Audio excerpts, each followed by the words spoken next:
Hello and welcome to this Beat DJ tutorial. I'm going to try to keep it quick. We have a new version, precision splitter command. Also, I apologize, I'm like brain dead right now. I will try to stay focused, but no promises. Need some water.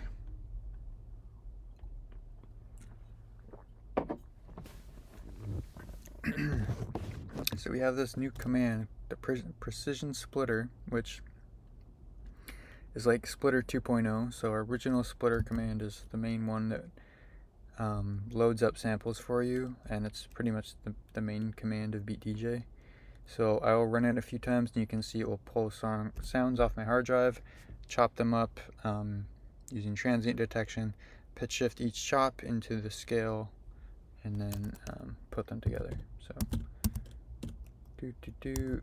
load up some sounds. I can search for a synth, search for a kick, load more random stuff, and hit play.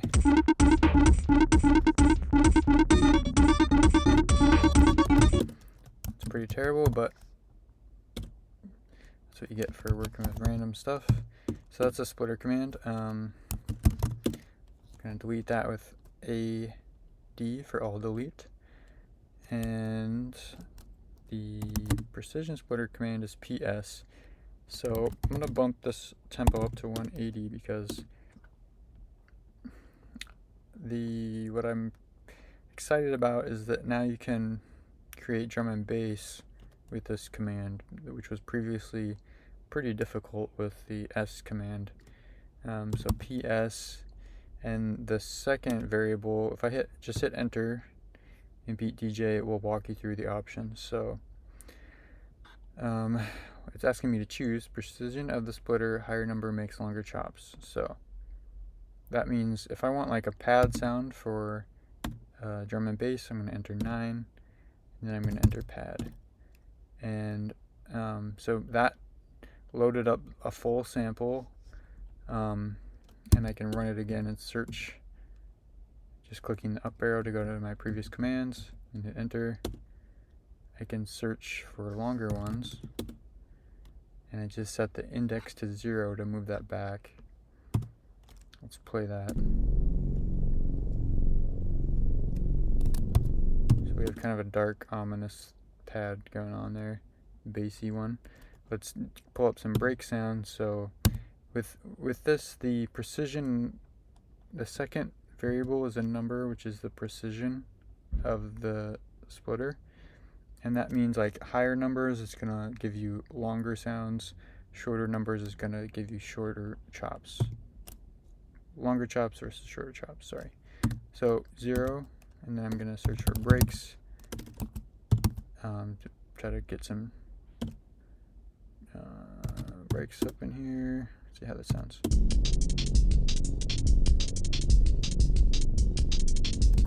It's pretty bad.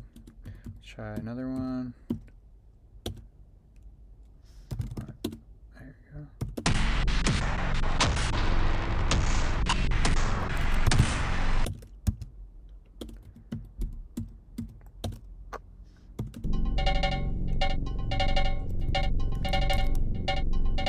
Oops.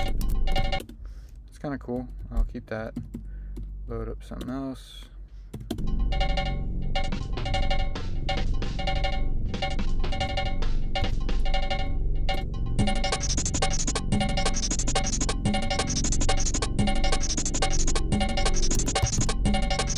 Nice. So you can see that it takes a few times, to find the right sample and find something that Beat DJ will work well with. So it helps to have a lot of sounds, because the whole idea is to flip through sounds quickly and just find something that works. Not every single drum break is going to work well with this pad or work well with the algorithm. So I tested it on a ton of sounds. So it does its best, but it's not perfect. But I really like how this little progression turned out here.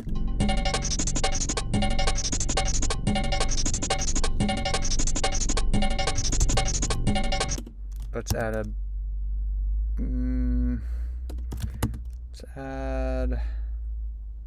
I don't know, let's mix it up. Let's delete that pad. We'll add a new pad.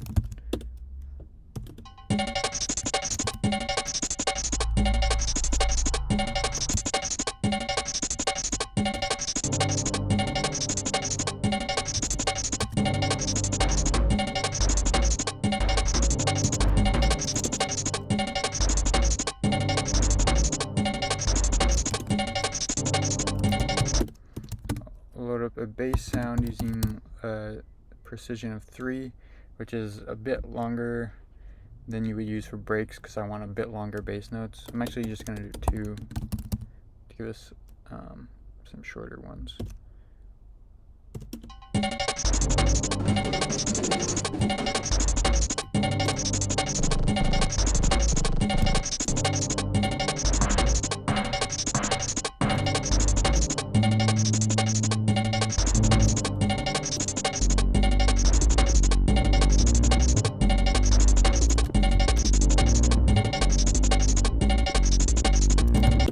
Turn down the cowbell sound, 0 space V for volume, and then I'm going to drop it to like 5 out of 9.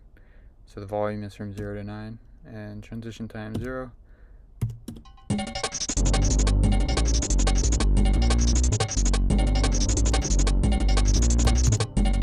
So you might be wondering, why does it sound all weird, like different polymeter stuff going on? You can see these numbers here. The 16 is the loop length in 16th notes for these two sounds, and then this one has a loop length of 40, so it's a bit weird, non-standard, which is fine. I like weird stuff, but I'm going to set it to 32 to make it, not that one. I'm going to set that to 32 to make it a little bit more standard sounding, like 4 on the floor, and same with the bass. I'm going to set that to a length of 32 and set the index to 0. Let's see how that sounds. It should kind of like square it up a little bit.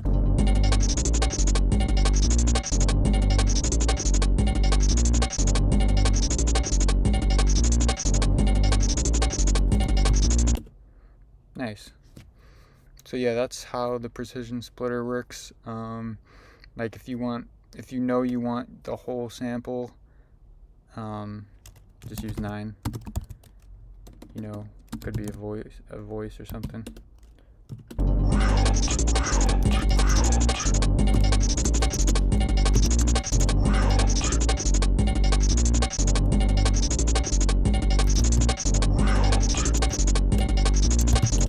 Throw some reverb on it just for the sake of it. So I put it on, there's 6 effects racks, 0 through 5.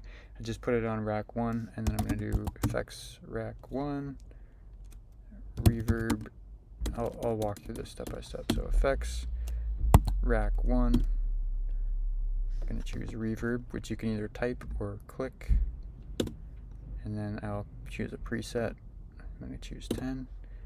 Transition time 0. Enter to accept this default number here. Oops. There we go.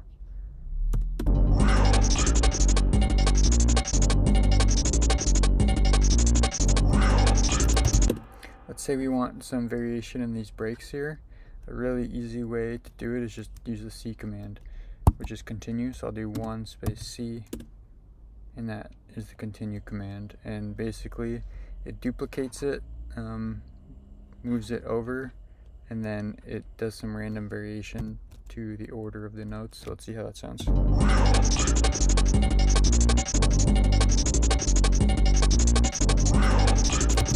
So it's okay. That specific way that it chopped it up isn't great, so I'm going to run shuffle 9 on it, which means it's going to reorder the sounds in a different way, shuffle them, and 9 is the probability that they'll be on, so all the sounds are going to be on. Maybe I'll do 6 and it will like turn some of them off. We can see how that sounds. I'm going to run that again, see how that sounds.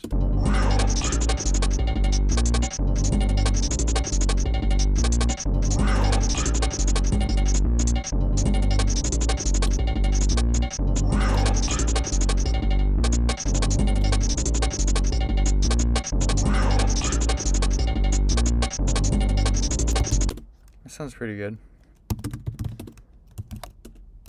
throw a kick in there.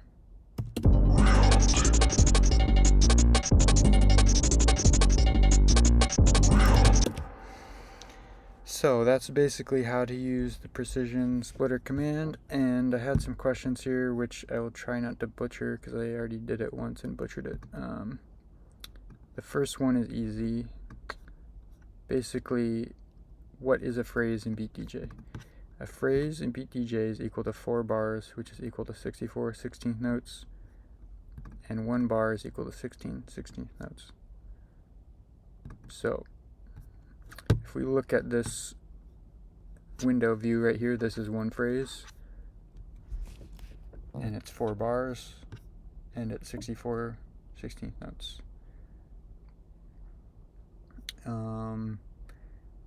Let's do some song structure on this little loop we have here, and hopefully that'll clear up some of the other questions. How to use the span command, which is I think mainly it's confusing because beat DJ runs on an infinite timeline. There's no like end to the song, so it's like you have to give it a little bit of extra information to tell it when to start and stop. So the loops, what we're trying to do is set up song structure, and you have to tell it what sort of space you're working in, the span that you're working in. So like with the pad, let's say, we'll just keep the pad the whole time because it's nice, but let's say the perks, I want to come in on the first phrase and end on the second phrase, and I want them to do that every 2 phrases. So I'm going to use the SPP command, which is stands for span phrase. I'm going to do it on the perk, which is like a cowbell sound. I'm actually going to rename that, so 0 tag cowbell, replace, I just renamed that sound up here, and I'm going to do 0 SPP 1 2 2. So I'll walk through that one by one. Start time is 1, end time is 2 phrases, and the length of the span is 2 phrases. So now that will alternate every 2 bars, and if I zoom out with the ZO command, you can see how it alternates. So now we're looking at a total of 4 phrases. In other words, 256 16th notes.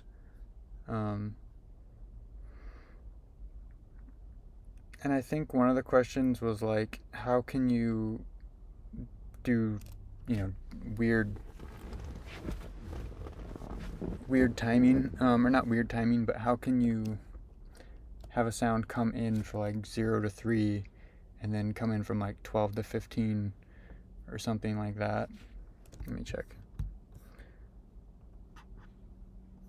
Yeah, 0 to 3 and then again 12 to 15.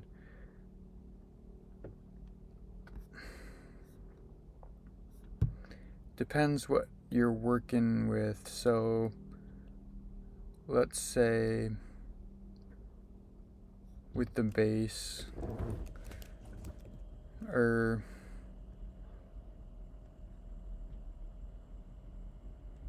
yeah, we'll do with the bass. So the first thing I would do is say, okay, span from 0 to 3.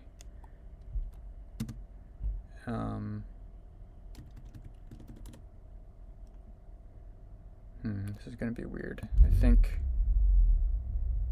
maybe I'll use the span bar command and enter it as bars. So we'll do 0 to 3 every 15 bars.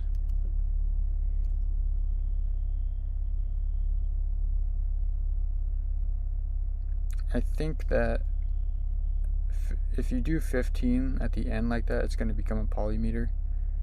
So I'm going to do 16 to keep things even. Oops, I did it on the cowbell.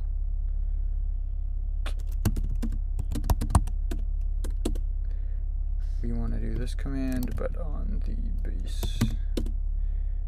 So we got it from 0 to 3 there. And now, an easy way to do it would just be to duplicate it, and then do it from 12 to 15.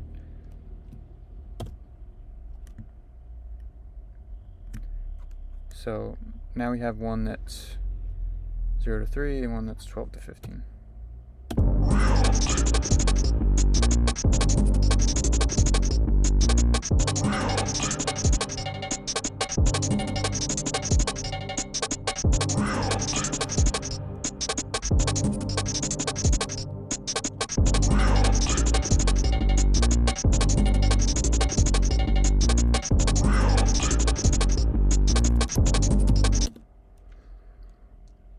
Maybe a slightly less obvious way to do that would be like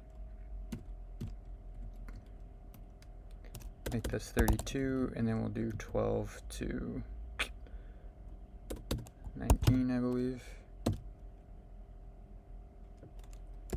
Delete this other duplicate. If I zoom out, you can see it's got the same pattern, but it kind of skips, you know, the first 3, and then it plays at the end and then at the beginning. So yeah, no shame in duplicating stuff to make it work in the grid. Go for it. I think duplicating is fine. It gives you more control over certain sections also. You know, the span command is mostly for setting up these sort of repeating loops that are good for dance music, and it's not quite as the same as like a DAW where you can just drag stuff wherever you want. The idea is that we're on this infinite timeline, so we have to tell Beat DJ, you know, everything is a loop essentially. So we're saying loop every 32 bars and play from 12 to 19. And it would get really chaotic if you had to put in extra numbers and be like, and play from 0 to 3 and from here to here and here to here. So the easiest way to do that is just to duplicate it and give it a different variable. I hope that answers that question.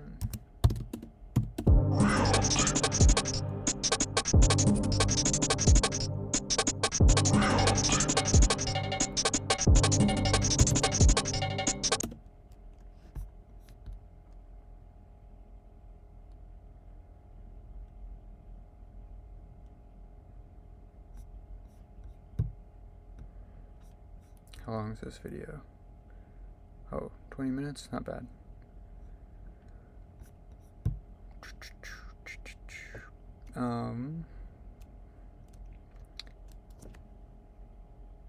If I like this song, I can record it, or I can export it. If you export it, the effects don't get applied, so it will just, you can export the stems and add them to another DAW if you want. For example, I could do all EXP,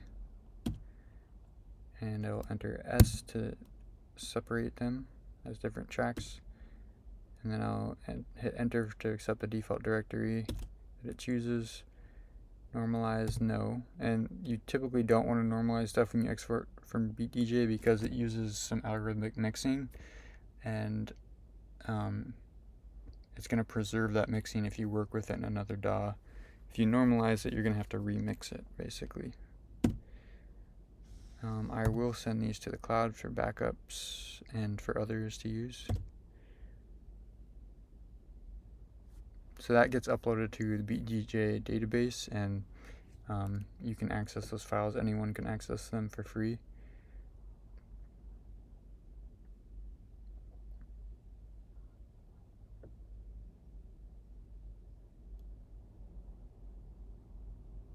Oh, I think my data is really slow. Anyways, if I open that, here's those stems.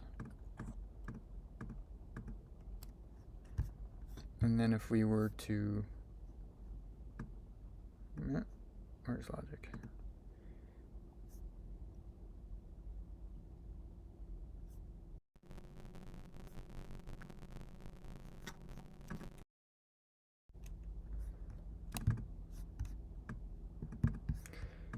If we put these in logic,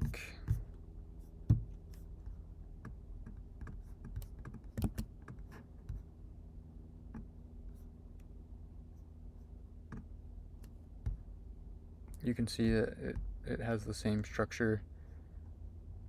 It just got a little bit out of order, but there's the cowbell, the bass. It's pretty much the same.